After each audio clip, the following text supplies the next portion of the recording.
Praise the lord, హల్లెలూయా. కృపా సత్య సంపూర్ణుడైన యేసుక్రీస్తు వారి నామంలో మీ అందరికీ కూడా శుభములు తెలుపుకుంటున్నాను. మరి దేవుని వాక్యం ద్వారా మిమ్మల్ని కలుసుకోవడం అనేది నాకు ఎంతో సంతోషాన్ని ఇస్తుంది. మరి ఈరోజు మనము ధ్యానించబోయే అంశం ఏంటి అంటే, దేవుని కొరకు మనల్ని మనము ప్రతిష్ఠించుకొనుట, దేవుని కొరకు ప్రత్యేకించి జీవించుట. మరి ఈ అంశాన్ని మాట్లాడడానికి నాకు దేవుడు ఇచ్చిన ఒక గొప్ప తలంపుని నేను మీతో పంచుకోవడానికి ఇష్టపడుతున్నాను. మరి చిన్న వయసులోనే నేను పాటలు పాడడం అనేది ప్రారంభించాను. చాలా చిన్న వయసులోనే, అంటే 6 ఏళ్ల వయసులోనే నేను పాటలు పాడడం ప్రారంభించాను. అయితే నేను ఒక క్రిస్టియన్ ఫ్యామిలీలో పెరిగాను కాబట్టి క్రిస్టియన్ సాంగ్సే నాకు బాగా అలవాటు. అయితే నేను కొంచెం వయసు పెద్దగా అయ్యే కొద్దీ నా హృదయంలో ఒక తలంపు ఉండేది. ఏంటి అంటే, వేరే మ్యూజిక్ అంటే సెక్యులర్ మ్యూజిక్ అనేది చాలా బాగుంటుంది కదా, వాళ్ళు తయారు చేసిన మ్యూజిక్ వినడంలో తప్పేంటి? దేవుడు కూడా వాళ్ళకి ఇచ్చిన టాలెంటే కదా, అది దేవుడు వాళ్ళకి ఇచ్చిన టాలెంట్, దాన్ని నేను అప్రిషియేట్ చేయడంలో తప్పేంటి? నేను ఆ మ్యూజిక్ని పాడితే తప్పేంటి అనే ఒక తలంపు నాలో మెదులుతూ ఉండేది.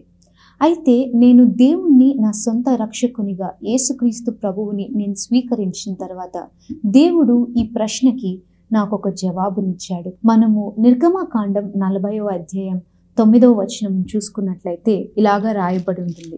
మరియు నీవు అభిషేక తైలమును తీసుకొని మందిరమునకు దానిలోని సమస్తమునకు అభిషేకము చేసి దానిని దాని ఉపకరణములన్నిటినీ ప్రతిష్ఠింపవలెను, అప్పుడు అది పరిశుద్ధమగును.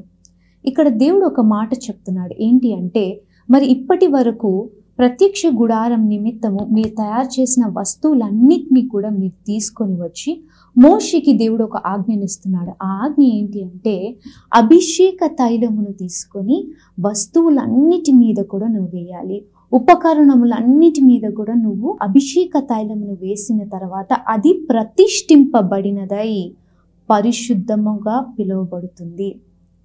మనల్ని దేవుడు తన సొంత కుమారుని కలువరి శిలువలో మరి మన కొరకు ప్రాణాన్ని అర్పించి ఆ రక్తం ద్వారా దేవుడు మనల్ని తన తండ్రికి ప్రతిష్ఠించి మనల్ని పరిశుద్ధులుగా తీర్చాడు.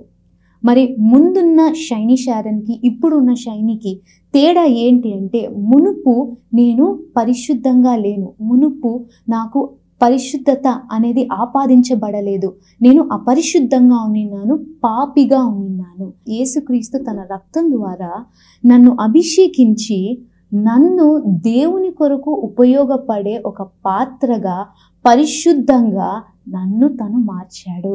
ప్రతిష్ఠింపబడిన దానినై నేను దేవుని కొరకు వాడబడడానికి తన రక్తాన్ని యేసుక్రీస్తు ప్రభువు ఆ సిలువలో త్యాగం చేశాడు. అంటే నా పని ఏంటి ఇప్పుడు? నేను నిర్మింపబడిన దాని యొక్క ఉద్దేశం ఏంటి అంటే, ఆయన నామ మహిమార్థమై నేను నిర్మింపబడ్డాను, ఆయన స్తుతిని ప్రచురం చేయడానికి నేను నిర్మింపబడ్డాను, ఆయనకి సాక్షిగా దేవుడు నన్ను సృష్టించుకున్నాడు. ఒకసారి మనము యెషయా గ్రంథం 43వ అధ్యాయం 7-10 వచనాలు చదువుకున్నట్లయితే ఇలాగా రాయబడి ఉంటుంది. నా మహిమ నిమిత్తము నేను సృజించిన వారిని. దేవుడు చాలా స్పష్టంగా చెప్తున్నాడు ఒక మాట. ఏంటి అంటే, నా మహిమ నిమిత్తము నేను సృజించిన వారిని. The reason why God has created you is to bring glory to his name. ఆయన నామానికి మహిమకరంగా మనం జీవించడానికి ఆయన మనల్ని సృష్టించుకున్నాడు. మొదటిది. మరి 10వ వచనాన్ని మనం చదువుకున్నట్లయితే, మీరు తెలుసుకొని నన్ను నమ్మి నేనే ఆయనని గ్రహించినట్లు మీరును నేను ఏర్పరచుకున్న నా సేవకుడును నాకు సాక్షులు. సెకండ్ పర్పస్ ఏంటి అంటే, సాక్షులుగా దేవుడు మనల్ని నిర్మించుకున్నాడు. మీరును నా సేవకుడును నాకు సాక్షులు. We are witnesses for Christ. So ఈ 2 మాటల ద్వారా దేవుడు నాతో మాట్లాడిన రోజు నుండి నేను తీసుకున్న తీర్మానం ఏంటి అంటే, నా యొక్క గొంతుని, నా యొక్క తలాంతుని ఏదైతే దేవుడు నాకు ఇచ్చాడో అది ఆయన మహిమ నిమిత్తమే నేను వాడాలి. అది ఆయన స్తుతిని ప్రచురం చేయడానికి నేను వాడాలి, అది ఆయనకి సాక్షిగా నేను జీవించడానికి వాడాలి. మరి ఈ గొంతుతో నేను ఎన్నో పాటలు పాడాను, కానీ ఈ గొంతుని ఒకవేళ నేను దేవుని కొరకు కాకుండా వేరే దేని కొరకు వాడినా కూడా నన్ను నేను అపవిత్రపరుచుకుంటున్నాను, నన్ను నేను అపరిశుద్ధంగా చేసుకుంటున్నాను. అది నేను గ్రహించిన రోజు నుండి మరి సెక్యులర్ సాంగ్స్ పాడడం అనేది నేను మానేశానండి. మరి చాలామంది ఫ్రెండ్స్ వచ్చి నన్ను అడుగుతూ ఉండేవాళ్ళు కాలేజ్లో ఉన్నప్పుడు, ఎందుకు మరి నువ్వు వేరే సాంగ్స్ పాడవు, తప్పేంటి అంటే దేవుని కొరకు నియమింపబడిన దానిని నేను వేరే ఒక దాని కొరకు వాడితే అది అపరిశుద్ధంగా మారిపోతుంది. దీన్ని ఎక్స్ప్లెయిన్ చేయడానికి మరి ఒక చిన్న ఇల్లస్ట్రేషన్ నేను ఇస్తానండి. మరి మీరు చూసుకున్నట్లయితే నేను ఒక ఈఎన్టీ సర్జన్ కాబట్టి నా ఓపీడీలో కొన్ని ఇన్స్ట్రుమెంట్స్ ఉంటాయి, తర్వాత నా ఆపరేషన్ థియేటర్లో కొన్ని ఇన్స్ట్రుమెంట్స్ ఉంటాయి. ఓపీడీలో ఉన్న ఇన్స్ట్రుమెంట్స్ ఏంటి అంటే అవి అపరిశుద్ధమైనవి, ఆర్ సే అన్స్టెరైల్. మరి ఓటీలో ఉన్న ఇన్స్ట్రుమెంట్స్ అన్ని స్టెరైల్గా ఉంటాయి అన్నమాట. కాబట్టి ఈ స్టెరైల్ ఇన్స్ట్రుమెంట్స్ యొక్క ప్రత్యేకత ఏంటంటే ఇది కేవలం ఆపరేషన్ చేయడానికి మాత్రమే యూజ్ చేస్తాం. ఎందుకు అంటే ఆ ఇన్స్ట్రుమెంట్స్ మీద ఒకవేళ బ్యాక్టీరియా కానీ వైరస్ కానీ ఇట్లాంటివి ఏవైనా ఉన్నాయి అనుకోండి, ఒకవేళ ఒక మనిషి మీద మనము వాటిని యూజ్ చేసినట్లయితే అది రక్తంలోకి వెళ్ళి రక్తంలో అది సరఫరా అయ్యి ఇన్ఫెక్షన్ కాజ్ చేసి సెప్సిస్ అనే కండిషన్లోకి పేషెంట్ వెళ్ళిపోయి చనిపోయే ప్రమాదం ఉంటుంది. కాబట్టి ఎంతో జాగ్రత్తతో హై టెంపరేచర్స్కి మరి ఈ ఇన్స్ట్రుమెంట్స్ని మేము లోన్ చేసి మరి వాటిని అన్నిటినీ కూడా ప్రెషర్స్ మీద పెట్టి ఎంతో ఒత్తిడిని వాటి మీద క్రియేట్ చేసి వాటి మీద ఉన్న మైక్రో ఆర్గానిజమ్స్ అన్నిటినీ కూడా చంపేసిన తర్వాతే ఆ ఇన్స్ట్రుమెంట్స్ని మేము యూజ్ చేస్తాం. ఒక్కసారి ఆ ఇన్స్ట్రుమెంట్ అన్స్టెరైల్ అయిందంటే అది స్టెరిలైజ్ చేసేంత వరకు మళ్ళీ తిరిగి దాన్ని వాడకూడదు.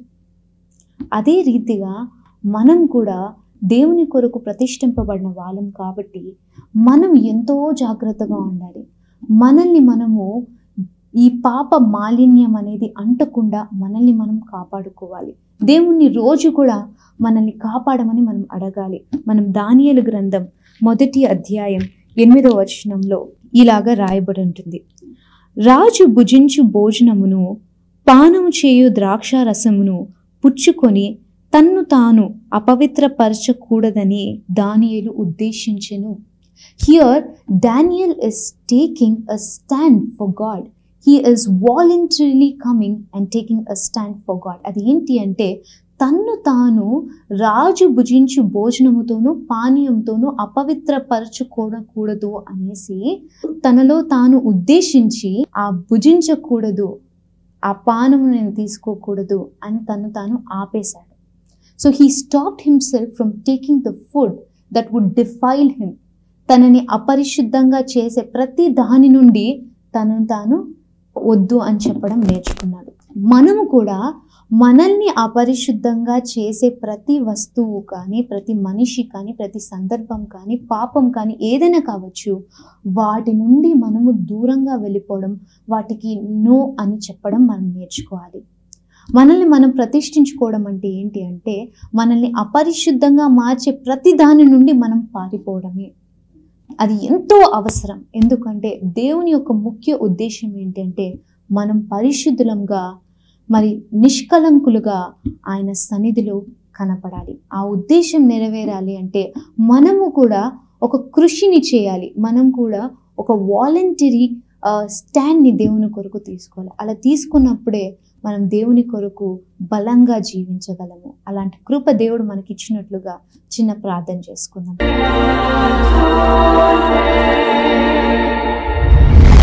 గొప్ప దేవా, సర్వశక్తిమంతుల యేసయ్య, మీ ఘనమైన నామాన్ని బట్టి మిమ్మల్ని స్తుతిస్తున్నాం, మిమ్మల్ని ఆరాధిస్తున్నాం తండ్రి. దేవా, ఈరోజు మీరు మాతో మాట్లాడిన మాటలు అన్నిటి మీద కూడా మీ రక్తాన్ని ప్రోక్షించండి. దేవా, విన్న ప్రతి ఒక్క హృదయంలో తండ్రి మీ కార్యం జరుగునట్లుగా తండ్రి మీ ఆత్మని పంపించమని నేను ప్రార్థిస్తున్నాను.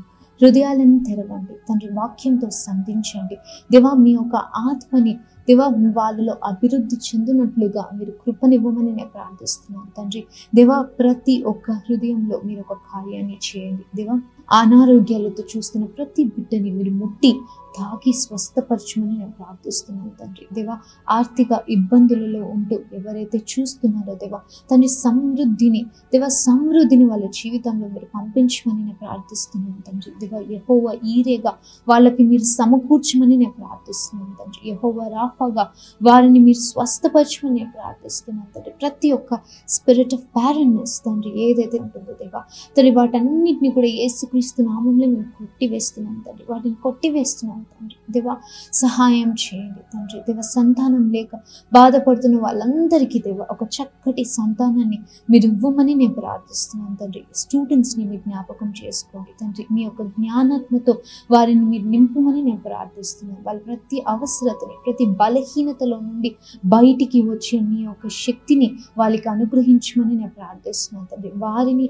వారు పవిత్రపరచుకున్నట్లుగా తండ్రి, వాళ్ళు తండ్రి మీ కొరకు జీవించే గొప్ప సాధనాలుగా, వాళ్ళు మీ చేతిలో బాణాలుగా ఉండుటకు మీరు కృపనివ్వమని కోరుకుంటూ తండ్రి, మీకే మహిమ ఘనత ప్రభావాలను ఆరోపించుకుంటూ ఇప్పటి వరకు నేను చేసిన ప్రతి ప్రార్థనను విని మీరు అవును ఆమెనంటున్నందుకు నీకే మహిమ ఘనత ప్రభావాలను చెల్లించుకుంటూ యేసుక్రీస్తు వారి నామంలో ప్రార్థించి అడిగి వేడుకుని పొందినాం తండ్రి. ఆమేన్. మరి జోసెఫ్ ప్రసన్న కుమార్ యూట్యూబ్ ఛానల్ని చూస్తున్న వారందరికీ కూడా ఒక చిన్న విజ్ఞప్తి ఏంటి అంటే, తప్పకుండా ఇప్పటి వరకు మీరు సబ్స్క్రైబ్ చేసుకోకపోయినట్లయితే తప్పకుండా సబ్స్క్రైబ్ చేసుకోండి అండ్ నోటిఫికేషన్ బెల్ని క్లిక్ చేయండి. మీ టెస్టిమనీస్, మీ సాక్ష్యాలు, తర్వాత మీ ప్రేయర్ రిక్వెస్ట్ ఏవైనా ఉన్నట్లయితే కామెంట్ సెక్షన్లో కామెంట్ చేయవలసిందిగా కోరుకుంటూ మీ కొరకు మేము ప్రార్థిస్తున్నాము. God bless you all.